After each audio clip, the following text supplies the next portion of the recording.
les amis, j'espère que vous allez bien, c'est Force Pingouin et aujourd'hui, toute nouvelle vidéo de divulgation et vérité sur la médiumnité. Alors, aujourd'hui, on va faire la définition de la médiumnité, on va vous expliquer comment ça se passe et après, on va vous faire des citations de textes ou de personnages et on va vous expliquer aussi des petits bonus par rapport au corps physique, voilà. Et toutes plein de choses. Donc voilà. Aujourd'hui, divulgation et vérité sur médiumnité. Donc la médiumnité, qu'est-ce que c'est? Alors la médiumnité, déjà avant de commencer, en introduction, il est vrai que c'est un sujet très passionnant en ce moment. Pourquoi? Parce que on se rend compte que de plus en plus de personnes, soit ils le font naturellement, ou soit ils le font mais ils ne savent pas comment le faire, comment un peu maîtriser la chose, tu vois. Et du coup, mine de rien aussi, quelque part, c'est quelque chose que tout le monde aimerait bien acquérir. Donc du coup, on va vous transmettre la recette de comment maîtriser la médiumnité. Voilà, ça c'est pour la fin de l'introduction. Donc, pour revenir à la définition, qu'est-ce que c'est la médiumnité? Alors, vous pourrez lire des articles sur Wikipédia, sur Internet, avec YouTube, ce que vous voulez, avec des pavés qui vont faire ça juste pour une définition. En vrai, ça prend 2 lignes. La médiumnité, c'est quoi? C'est tout simplement le fait, à travers ton corps physique, et à travers la tête surtout, de tenir une conversation avec ce que les humains appellent l'au-delà. Bon, en fait, nous on sait que c'est bien des plans subtils, et avec des entités plus subtiles. Par exemple les Pléiadiens, par exemple la Confédération, par exemple plein d'autres trucs, tu vois. Ou même si on exclut tout ça, pour rester très familial, avec le grand-père qui vient de mourir et avec lequel on veut rester connecté, tu vois. Non mais c'est vrai, quelque part. Il y a beaucoup de gens qui s'attachent aux grands-parents, aux parents, aux chiens, chats, etc. Mais qui, en étant dans le domaine familial, qui n'a jamais voulu rester en contact avec soit le grand-père, le chien, la tante, la sœur, le parent, tu vois, à travers ça. Parce que la personne n'arrivait pas à maîtriser la médiumnité, du coup, il ne pouvait pas y avoir. Mais par contre, il n'y avait que des petits flashs, ce qui était énorme déjà pour eux. Mais tu vois, façon d'acquérir. Donc c'est tout simplement, en fait, converser avec le corps physique, via aussi la tête, bien sûr. Donc c'est ça juste la médiumnité. Et ensuite pouvoir apporter des réponses sur certaines choses. Donc ça fait comme un intermédiaire si tu veux. Pour te faire une petite image, juste une petite image. Tu prends le téléphone portable. Ou allez, non. On va prendre un truc un peu plus courant si on peut dire. La télé. Ah, cette fameuse télé. Bon, si vous l'avez jetée à la poubelle, je vous rassure, tout va bien pour vous, vous êtes nickel, au top. Et c'est-à-dire que si vous avez via la télévision, c'est que vous êtes dans l'esprit d'éveil. Ça, c'est surtout très intéressant. Mais prenons quand même cet exemple qui est très courant. Tu prends une télé. Bon, la télé, elle marche, elle a de l'image, elle émet du son, etc. Mais bon, il faut bien capter des chaînes télé. Et donc, du coup, généralement, tu as un décodeur qui est ensuite relié soit à la parabole, soit au câble. Bon. Oui, parce que tu as un décodeur. Peu importe si tu es sur n'importe quel opérateur ou quoi que ce soit, tu as toujours un décodeur. Ou alors, c'est que le décodeur est intégré dans la télé. Et là, c'est encore autre chose. Si tu as une télé TNT, bien sûr. Donc, du coup, ça fait que la télé prend à travers le décodeur qui, après, arrive à la source. Et en fait, le médium, il se place où dans tout ça? T'as la télé, le décodeur, l'antenne parabole ou le câble, il se met à la place du décodeur. Donc c'est juste ça le médium, il est là. Il est juste en tant qu'intermédiaire décodeur. Donc hop, le câble, la source, ou le plan subtil qui veut faire passer un message. Il fait passer son message, pas obligé de parler, à la pensée ça va très vite. Du coup, le médium, lui, il reçoit l'information. Ou l'image, ou peu importe. Et après, avec la langue, parce que, mine de rien, c'est très intelligent quand même, tu fais un canal entre les deux en étant médium. Bien sûr, tu as la langue qui est déjà à acquise, avec toutes les facilités qu'on a. Puis en plus de ça, eh ben, c'est très vite. Une conversation, ça va extrêmement très vite. On va dire, le seul inconvénient, c'est que ça puise beaucoup d'énergie. Mais bon, ça c'est encore autre chose. Hein. Mais néanmoins, voilà. Ils n'ont pas besoin de venir avec traduction, machin, non. Hop, la pensée, on te donne ça, après tu fais avec les mots, tu transcris dans le bon truc, et hop, c'est bon, voilà. Et du coup, ça fait que, voilà, ça transmet comme ça. Et après, une fois que le médium ou décodeur, ça dépend, a le message, hop, il transmet, après, ça rejoint le décodeur à la télé, voilà, ça rejoint le médium, hop, à l'enregistreur ou à la personne qui souhaite avoir les réponses. Voilà. Donc il se trouve juste là en fait en tant qu'intermédiaire décodeur d'un plan subtil à un plan matériel. C'est juste ça. Idem, ça on peut faire la même chose, mais après d'une autre manière bien sûr sur d'autres plans. Et ça c'est encore le débat d'autres émissions. Enfin voilà, ça c'est pour la médiumnité. Alors du coup, je vous ai donné aussi la recette de comment faire. Va vous expliquer comment se comporter. Oui, parce que la médiumnité c'est bien, mais il faut savoir se comporter d'une manière très confortable. Parce que bon, effectivement, pour faire un entre-deux, on a un corps humain, physique, mais qui est en réalité est juste un véhicule, comme dans lequel tu montes dans ta voiture. C'est-à-dire que pour te faire un schéma, qui est très long, mais en même temps qui est très très précis, et que c'est pareil en fait, à travers cet exemple, vous allez voir que l'humain extériorise tout ce qu'il a en lui. Voilà. Donc, tu vas dans ta voiture. Bon. T'arrives, tu vas aller à ta voiture, puis après tu ouvres la porte, tu rentres dedans. Tu prends juste ce schéma-là. Ça, c'est la naissance. Voilà, c'est la naissance. D'accord ? T'arrives, t'es hors matière. T'es dans l'immatériel. Parce que on considère le véhicule comme la matière. Donc, si tu es hors du véhicule, tu es hors de la matière. Donc après, tu viens, tu ouvres la porte, bon c'est une image, pour dire que tu rentres dans le corps du ventre de la maman, pour faire le fœtus. Hop, puis après tu t'assois et tu es confortable. Ça, c'est quand tu nais. Voilà. C'est la naissance. Et après, effectivement, pour faire avancer le véhicule, faut mettre la première. Tu mets la première généralement, embrayage, première, tu débrayes tout en accélérant et après ça avance. Bon. Ça c'est ce qu'on appelle les premiers pas. Oui, parce que bon, t'es né et ça c'est bien, tu fais hop, tu gambardes à faire à quatre pattes, mais après il y a tes premiers pas. Et les premiers pas c'est un peu ça. C'est t'essayes un petit peu, hop, un pas, puis après t'essayes un autre pas, et puis après tu fais avancer comme ça, puis après ça fait qu'aujourd'hui tu marches très très vite, et voire même courir. Voilà, donc ça c'est similaire au premier pas. Ensuite, après effectivement tu grandis, tu as une certaine évolution, comme la gamme des véhicules aujourd'hui, ils ont une certaine évolution bien sûr. Et du coup après tu développes d'autres trucs. Bon, on va pas parler du détail, c'est pas très important. L'essentiel étant que dans une voiture tu as quoi? Tu as un lecteur radio, tu as la clim, tu as voilà, un GPS. Prenons au plus moderne bien sûr.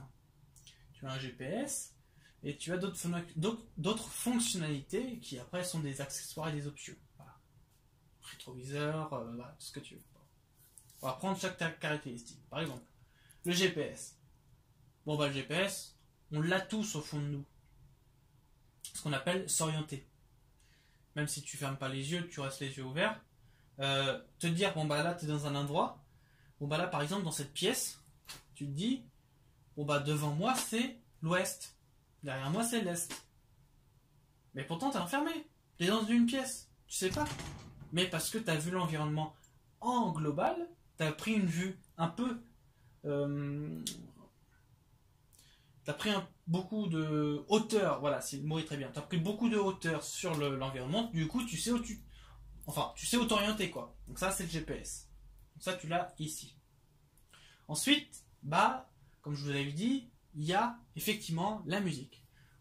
T'écoutes une musique, ça c'est bien, mais après, tu veux te souvenir d'une musique, hop, t'essayes de mettre le rythme, tu recherches le titre, etc. Et là-dedans, ça vient tout seul. Voilà. Les lecteurs radio, ça c'est gratuit, c'est bien. Après, tu as la clim. La clim, bon, tu vas me dire, mais Nicolas, attends, on n'a pas de ventilateur dans la tête, on peut pas faire le chaud, le froid, il n'y a pas le désembouage, machin, etc. Alors c'est vrai, il n'y a pas le désembouage. Ça, c'est vrai. Par contre, tu te trompes sur un détail. C'est que on peut réguler le chaud du froid. Bah oui. Effectivement, tout est là-dedans. Donc, lui, il chauffe un peu des fois. Et donc, ça donne à des migraines. Et donc, mais l'astuce, et c'est là que c'est bien, bon, à noter bien sûr que le cerveau, déjà, il n'a pas de ventilateur, et de deux, il est très silencieux dans son fonctionnement. On a des machines aujourd'hui qui sont très bruyantes. Voilà, c'est juste pour vous faire un petit contexte.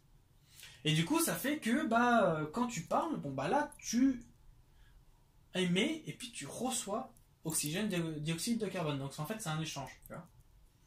Et du coup, ça fait que des fois, tu es sur un truc et tout, et tu bailles. Oh, en fait, tu rafraîchis ton cerveau. Voilà.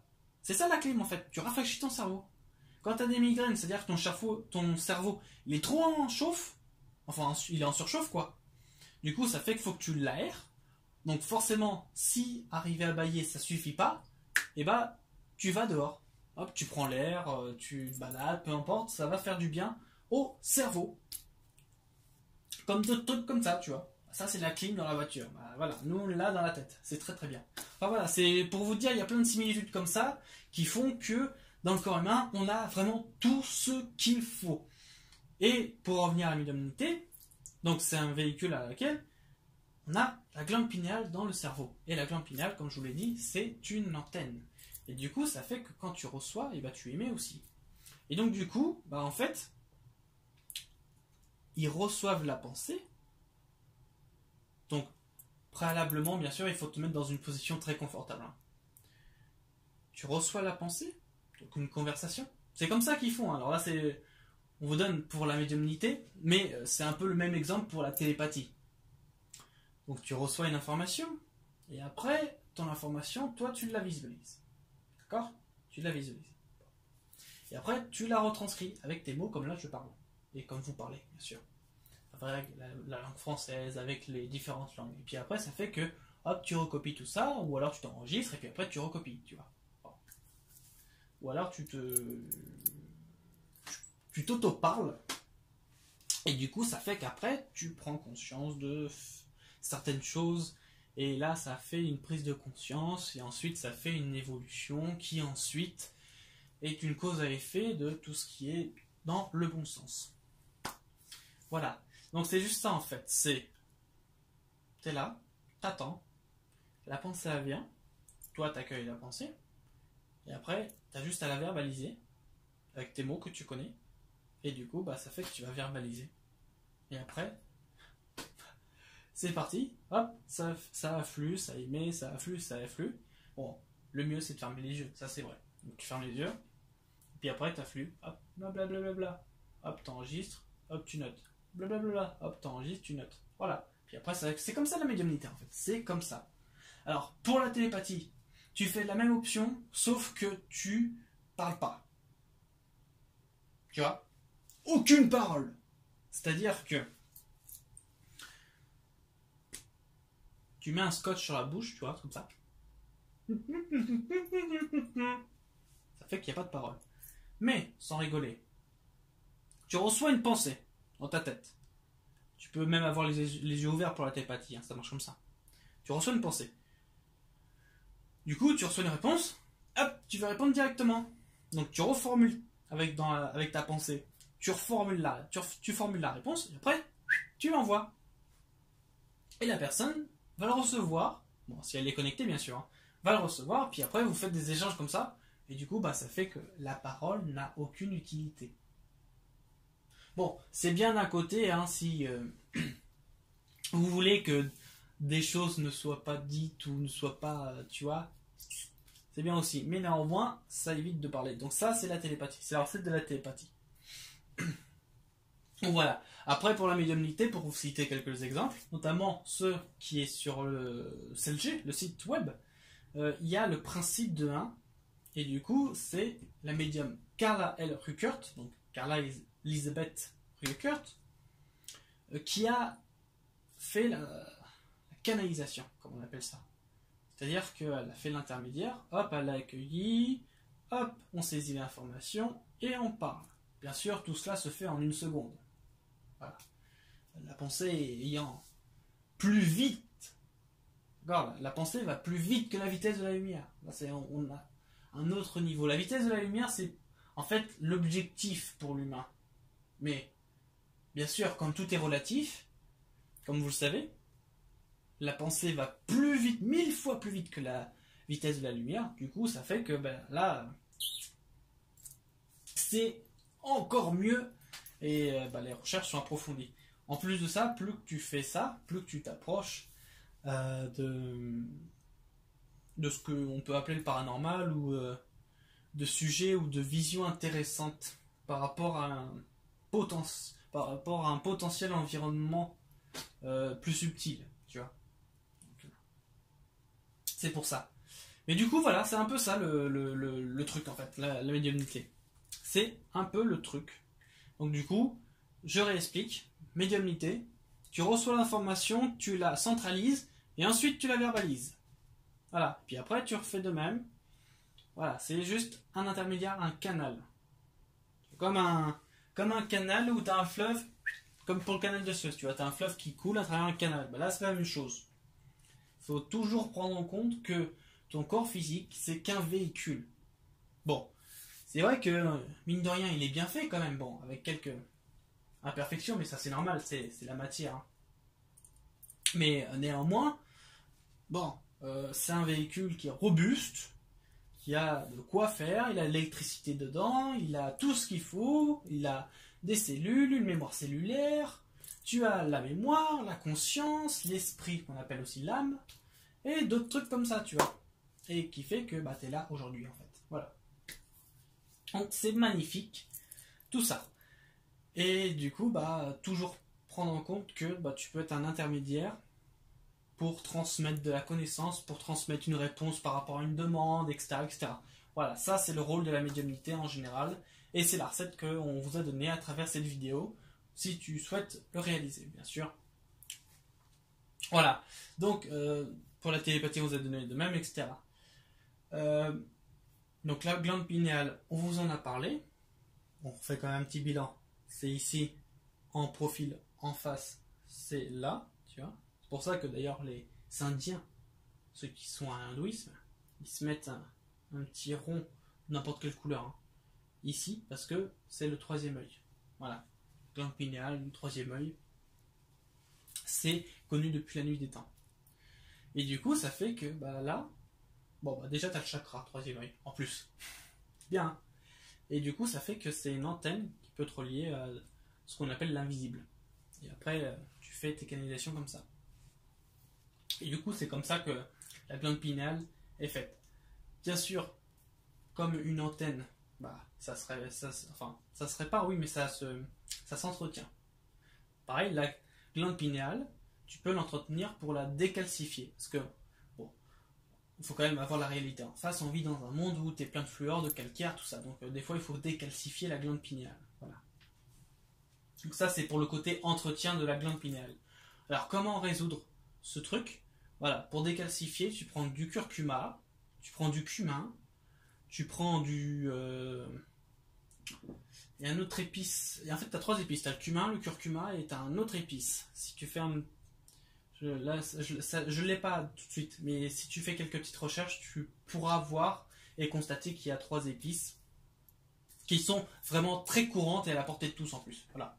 Donc, ça permet de décalcifier un peu la glande pinéale. Autre astuce aussi, comme vous le savez, maintenant, un corps physique, ça a des chakras. On a le couronne qui est là, le troisième œil, la gorge. Après la gorge, tu as les plus connus, donc là ça fait 1, 2, 3 à l'intestin, 4 au ventre. Après tu as le 7ème, en fait j'en ai oublié 2 au passage, hein. Mais tu as le 7ème, c'est le chakra racine, hein, c'est au niveau du périnée, pour être plus poli. En fait, c'est par rapport au sexe, hein, d'accord. Et donc après, tu as le chakra du ventre, qu'on appelle... alors, tu as le plexus solaire, tu as plein de choses aussi. Tu as le chakra du cœur, tu as le chakra... comment on appelle ça, mince, je me rappelle plus. Enfin, vous allez voir dans le chakra, divulgation et vérité des chakras, vous avez tout. Voilà. Et du coup, ça fait qu'il y a une énergie qui fait ce qu'on appelle aussi la Kundalini. On a fait aussi une vidéo là-dessus. Et du coup, ça fait que dans tout ça découle des informations, des contenus, etc. Voilà. Donc c'est pour vous dire par rapport à là-dessus. Et surtout, n'oubliez pas à l'esprit que vous avez un super corps. Okay, vous décidez, c'est vous qui décidez de votre corps, c'est pas quelqu'un d'autre, c'est vous. Parce que vous-même, vous êtes créateur de ce que vous faites plus tard ou demain. C'est vous qui co-créez ce que vous faites demain. Personne ne décide à ta place de ce que tu vas faire demain, c'est toi qui décides. Et du coup, en même temps que tu extériorises, tu peux décider de comment tu veux ton corps.